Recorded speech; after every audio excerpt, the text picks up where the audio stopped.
Good morning, everyone, and welcome back to Fresh Fit Fall from Maryland Snap Ed. My name's Krissa. I'm your host for this series where we are talking about all things fresh, growing in Maryland this fall. It's a wonderful part of the growing season. We still have wonderful summer vegetables and fruits coming in, but they're also being matched by great fall, cool weather loving vegetables that'll take us right through the beginning of winter.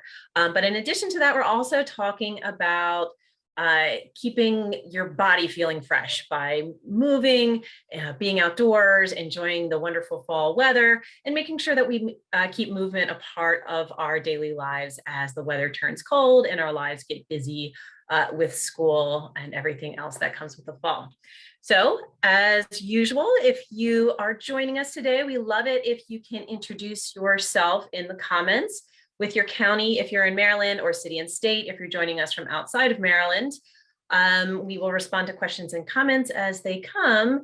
And, so feel free to come in or ask any questions.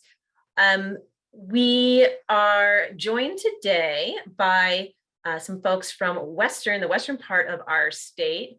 So joining us today is Tammy Humberson, who is our project leader and nutrition educator in Allegheny County, as well as Mandy Hawkins, who is our healthy food access faculty assistant who's working in that part of the state as well. So welcome, Tammy and Mandy. And let's start off by talking about what's fresh this fall. So. Pears. All right. There are pears at the farmer's market, as well as peaches and apples right now, of course, are in season. Yeah, wonderful fruits. And pears are one of those, people, I think most their minds go to apples in the fall, but apples, the farmers are actually able to store them for a very long time. So they're available for a very long time, even if the picking season is not that long. But pears are one of those that when you're getting a fresh local pears, it's a much more narrow window that you can get them, because they sort of have a short period where they're ripe and delicious. So let's talk first about varieties. Some of the names that come to mind that I see, and quite honestly, I know these names, but I could not tell you for sure which one's green and which one's red and which one's blushy pink. But I've seen Anjou, Bartlett. Are there any else that I'm missing? There's Bosque. What are the ones that we have? Sickle. Mm-hmm. Sickle are the pears that are smaller. Mm-hmm. Yep. Yeah. And they're all different colors. There's some that are yellowish, and I think Bosque are the ones that are brown. Yes, I think so. Mm-hmm. Yes. But I think the message is they're all delicious. There's also Asian pears as well, right? So yes, which is kind of like a cross between an apple and a pear. And we're using Bartlett pears today. Bartlett, yes, probably one of the more common ones that you see. So let's talk about ripening pears, or knowing when they're ready to eat. So Tammy, you shared that your grandparents had a pear tree at their house. Yes, a very great producing pear tree. My grandmother did not want them to fall on the ground, though, because she said they bruised too easily. And of course, the critters like to feast on them when they're on the ground. So my grandfather would set up like an old sheet to catch the pears as they fell, and then they still put them up in my pap's shop on some cardboard for a few days until they actually ripened up. But they didn't get bruised because they didn't actually fall from the tree. Yeah, that's really interesting. And I think that is something that can be a little tricky with pears, is that you do typically buy them when they're still pretty hard, because once they're perfect to eat, they're pretty soft and they damage somewhat easily. So when you pick them, they might be unripe, but then like your pap did, you want to sit them out somewhere room temperature, out of direct sunlight, and let them ripen. So they're just barely give when you don't want to be able to squish them. Right. And then once they are ripe, then you do want to put them in the fridge because they'll keep longer there. So just real quick, I want to welcome Christina, Kristen, Shirley, and Christine. So welcome everyone. Thanks for your introductions. All right, so let's talk a little bit about basic preparation of pears. Of course, probably the most common thing you do with pear is to just wash it, open your mouth and eat it. Yes. Yeah, the skin usually, especially with this Bartlett pear, it was fairly thin when we chopped some up, and we actually left it on for the recipe today. So, and it has that good fiber. So if you can, for sure, give the skin a try. It's always advantageous if you're trying to get the maximum nutrition and fiber out of a pear, for sure. Absolutely. And for those of us that I know I grew up peeling a lot of fruit with my grandma for making pies and such. And if you do try it with the skin on, especially if they're sliced fairly thin, Right. thin wedges, not only is it good for you, it also takes a lot of the work out. Yeah. One thing, because we talked about how, that ripening piece, they kind of all have their perfect moment. Pears have their perfect moment when they ripen. Sometimes you might buy a whole bunch of pears and like eat, 3 or 4, and then the rest, are in peril before they're, right when they're perfectly ripe and you're not ready to eat them all. So at that point, if you store them in the fridge, that's also a good time when you might think about making something from them. So excuse me. So what is it that we're going to be making today? We're going to make a fruity French toast casserole, which of course, French toast takes bread and eggs, and we will be adding the Bartlett pears today. Wonderful. So let's turn your other camera back on so that we can get a visual on some of these things. Sorry, I turned off your cooking camera there. You're able to click it back on. Oh boy, did I No. sabotage you?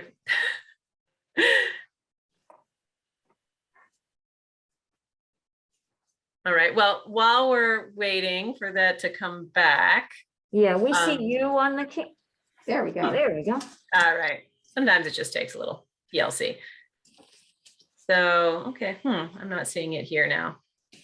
Well, if we need to, we can proceed without it. So we posted the link to the Fruity French Toast Casserole, which came to us from Food Hero, which is a SNAP Ed program in, oh gosh, remind me, Washington, I believe. Oregon State. Sorry, we just said it before we started.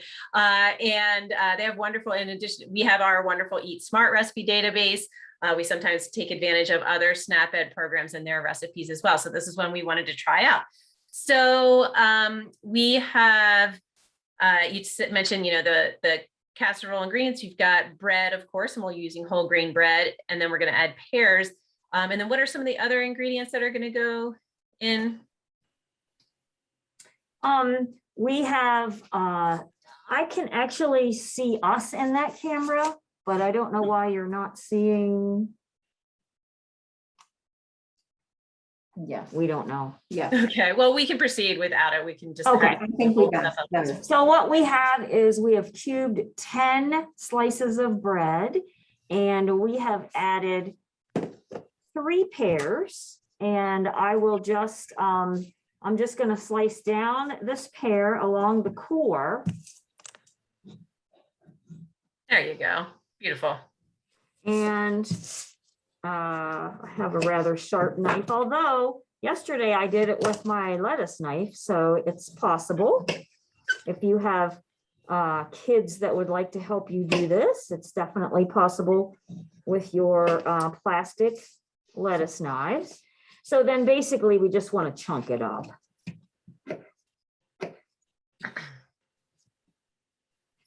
Yeah, so lettuce knives and then also crab knives are sort of a secret weapon in the SNAP Ed arsenal. These are kid-safe knives, and then they're particularly good when you're using something that's reasonably soft like pear or bananas, and that's something I love to get young kids working on because they can practice the skills with, a little safer. They're not putting a ton of force on the knife, even if it is a not so sharp knife. They don't have to push really hard, which could result in abuse. Yeah, and Krista, you were saying earlier about, having all those pears. being ripe at the same time. I mean, this would be a time when I would chop up the rest and probably freeze them at that point, just to have in a few weeks or a few months. Right. Something that I think we forget about and maybe waste when we really don't have to. That's right. You know, So- speaking of waste as well, when I look at this, something that I think of is if you have bread heels that might not be, you know, the favorite when making a sandwich, you could save those in a bag, stick them in a freezer, and then use them Yeah, in a exactly. French toast Right. recipe. Yeah. Now this looks like a lot here, obviously. And it's everywhere. But it will work. Trust us. While you are doing that, I want to welcome Aisha. Welcome Snap Ed from MoCo. Great to have you here. All right. So Looks like this me packing my suitcase. Yep, is- yep. Great. I'm not gonna sit on it. It's just Yes. the bread and the pears at this point. All right. So we've got our bread and our fruit, and you can swap in any fruit for this. Any of those we were talking about, apples, peaches, plums could be delicious. Blueberries, apples, yeah. Yeah, or mix them up. You could do two Mhm. different fruit. All right, so that recipe actually calls for 4 eggs, but when we practiced the recipe yesterday, we realized that it wasn't, it didn't have enough custard. So we are actually using 6 eggs, a cup and a half of milk, and 3 teaspoons of vanilla. Now, Tammy, are you going to add any cinnamon in there as well? We had talked about that. Yes, we're Okay. gonna add cinnamon to the egg mixture. We're taking some liberties today. Mhm. And we are also, we'll talk about the crumble here in a minute, but we also added cinnamon to the crumble Right. that goes on top. And, And it smells delicious here in the extension office. and you could use other spices you like. I think you could use like, you know, apple pie spice, which is a blend of sort of warm fall spices, especially if you're putting apples in there, but it would match well with pears. A little bit of nutmeg, I think would be delicious. Do it to your Yeah. taste. And you Agreed. make, if you're using all whole grain bread, which we hope, you know, folks will try, it has more fiber and vitamins, helps fill you up. That is going to soak up a little bit more moisture. So, It you know, does, the yeah. basic custard is eggs and milk. And so you can stretch that a little, especially if you have eggs and milk you need to use. All right, so the egg mixture just gently gets poured over the bread and fruit. And we have a comment that pumpkin spice would work. Yeah, Oh, yeah. Mm, it is pumpkin spice season, right? mhm. It is. Right. All right. Now, we did a little bit more smashing too, but this can sit. The great thing about this is you could make it the night before and let it sit in the refrigerator all evening. That's what we did with our practice one. And that way the egg really gets soaked up into the bread. Wonderful. Yeah, so this would be a great thing to make ahead. And then, you know, you could make it on in an evening and then bake it on a Saturday morning if you wanted to have a delicious breakfast. Right. One of those where everybody thinks you got up really early. Yeah. Right. And impress your guests. Okay. Welcome. I want to welcome Faye, who just joined us, and Jessica as well. I'm going to really soak this because we're going to put it in the oven right away as opposed to leaving it sit like we did Yeah. with the one yesterday. I think we're good. Yeah, the recipe recommends at least 30 minutes of Yeah. soaking. So yeah, but overnight is good too. It's good. All right, now the crumble, any crumble has butter, sugar, and flour.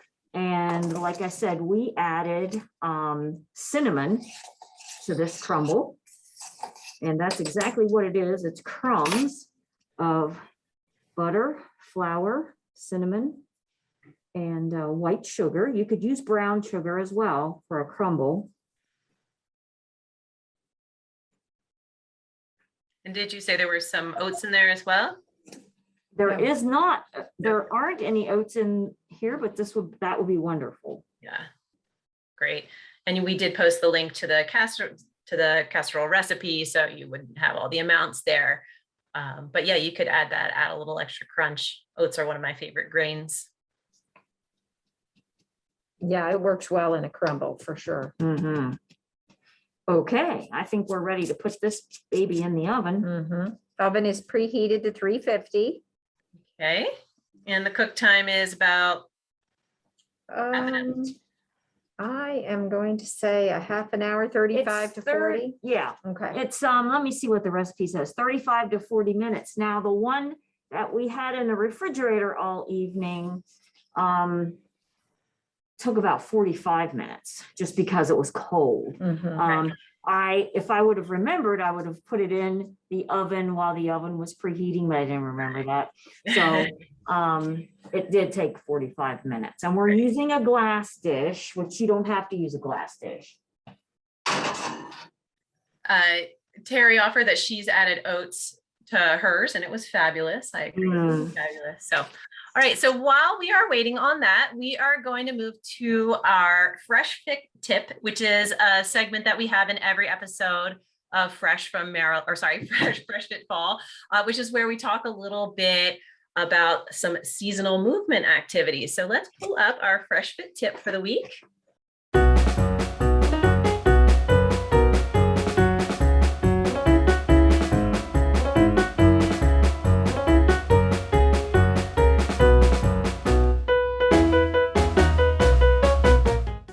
So our tip for this week is that most people enjoy a stroll, especially on a beautiful day like today, but making it a habit that's part of your regular physical activity can be hard. So our tip is to schedule walks with friends, or put it on your calendar as something that's scheduled with your family. And it's a great way to hold yourself accountable, to treat it like any other appointment. And especially if you've got somebody else outside of your household that's counting on you, you're more likely to follow through with it. And this tip is in honor of the start of Walktober, which we'll talk about a little bit more in a minute. But first, we have a short video to get you inspired to take a walk with a friend today.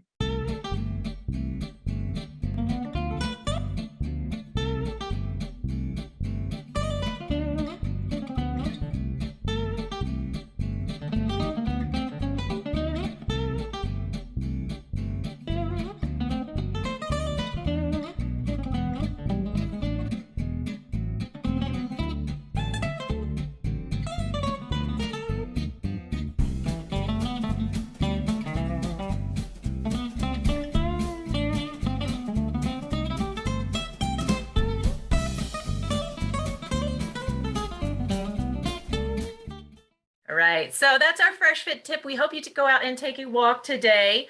Real quick, welcome to Jovi, welcome to Donna. So we hope you're inspired to walk. Tomorrow does start Walktober, which is a month-long celebration of walking, which is Maryland's official state exercise.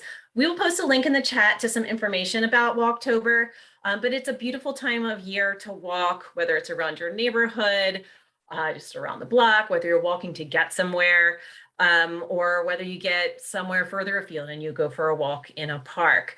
One of the very cool features of Walktober is Walk Maryland Day, which is October 6th, which I believe is next Wednesday. And we will post a link in the chat to links so where you can find group walks near you, or you can register as a walk leader so that people can contact you to find out, okay, where's this group walk going to happen? And you can take a group walk. It's a great way, again, to kind of hold yourself accountable to taking that walk, and to meet folks in your neighborhood. It's outside, which is a great place to be right now. It's, lots of ventilation and it's safe, and it's a great way to connect with other folks in your community while doing something that's health promoting. So please take advantage of Walktober and Walk Maryland Day, and get outside and take a walk with someone that you love, or someone that you're just getting to know sometime this month.